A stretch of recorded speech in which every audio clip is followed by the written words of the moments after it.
télévision, c'est la réalité.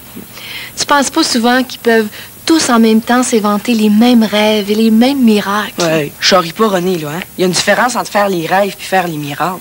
Mais si la différence était aussi grande que tu le prétends, ben tu serais pas là en train de faire une émission de télévision. Ben, il y a rien de miraculeux là-dedans.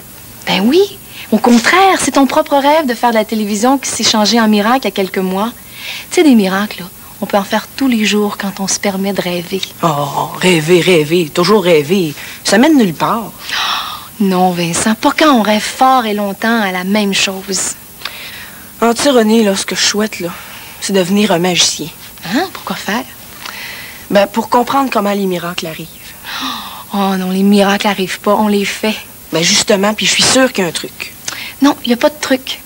Il y a juste une façon de vivre tout proche de ce qu'on sent avoir le goût de vivre. Ça doit rendre heureux. Bien sûr. Puis ce qui est de plus extraordinaire, c'est que c'est les gens les plus simples et les moins petites brous qui savent comment s'y prendre. Ils pensent avec eux-mêmes et pour eux-mêmes. Oui, mais ça peut devenir de l'égoïsme, ça. Pas vraiment, parce que c'est parce qu'ils vivent pas à côté d'eux autres qui peuvent aider bien du monde.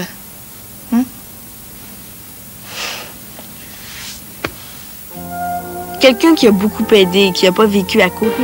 Elle avait la cheville brisée. Et puis ensuite, malgré la physiothérapie, la cheville n'avait jamais bien repris. C'était rigide et puis elle devait porter une chaussure spéciale. Alors un bon jour, elle vient ici à Montréal et puis au tombeau du frère André, elle lui dit un peu sa situation et puis elle lui dit « Peux-tu m'aider? » Et instantanément, sa cheville devient souple et elle dit ça à son mari, qui est un pasteur protestant. Alors, lui-même est un peu ému, se demande qu'est-ce qui se passe. Et puis, ensemble, ils vont descendre au foyer des pèlerins en bas. Et puis là, elle enlève sa chaussure spéciale et puis elle réussit à marcher sur le bout de ses pieds, ce qu'elle n'avait jamais fait depuis son accident. Puis comment vous faites pour savoir là, que c'est un vrai miracle? Je pense qu'il est important de dire d'abord que l'Église ne prouve pas un miracle. Prouver un miracle, ce serait prouver que tous ceux qui ne croient pas ou tous ceux qui ne voient pas ça comme ça sont de mauvaise foi.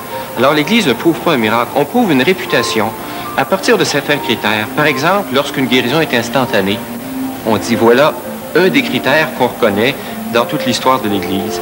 Ou bien quand ça se passe dans un contexte de prière, quand les gens prient et qu'ensuite ils obtiennent une faveur assez spéciale. Merci beaucoup, M. Lafrenière. Merci beaucoup.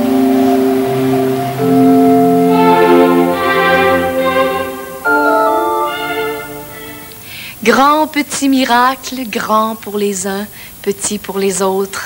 Château, cabane, château pour les uns, cabane pour les autres. Paysage doré ou paysage terne, doré pour les uns, terne pour les autres. Il demeure des miracles grands et des miracles petits. Grands petits miracles, selon qu'on les regarde d'en haut ou d'en bas. Des gars et des filles nous racontent leurs grands miracles et leurs petits miracles qu'ils ont déjà faits. Faut-il les croire ou en douter? C'est à vous de décider. Quand j'ai changé d'école, je suis partie de ma moyenne de 48 à la 95. Je pense que c'est un vrai miracle. Ben, moi, je trouve sur Def Leppard, puis je les ai pas écoutés pendant la journée. C'est un miracle.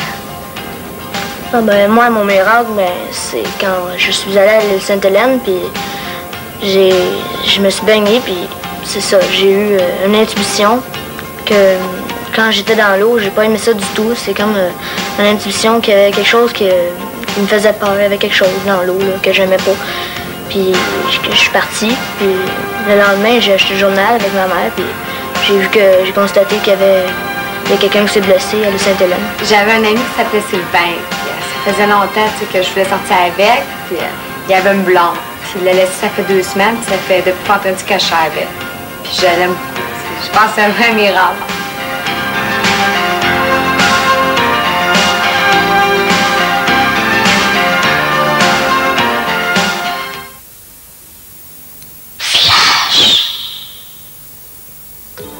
Il y a 2 ans, lorsqu'on a appris au comédien Yvon Thibouteau qu'elle était atteinte du cancer du poumon, il a décidé de lutter contre cette maladie.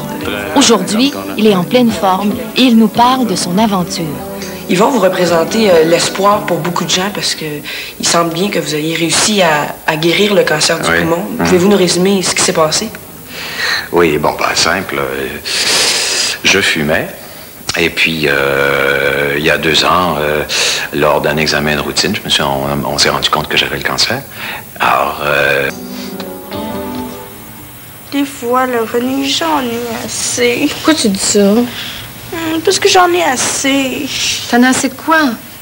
Peut-être la vie que je mène. C'est peut-être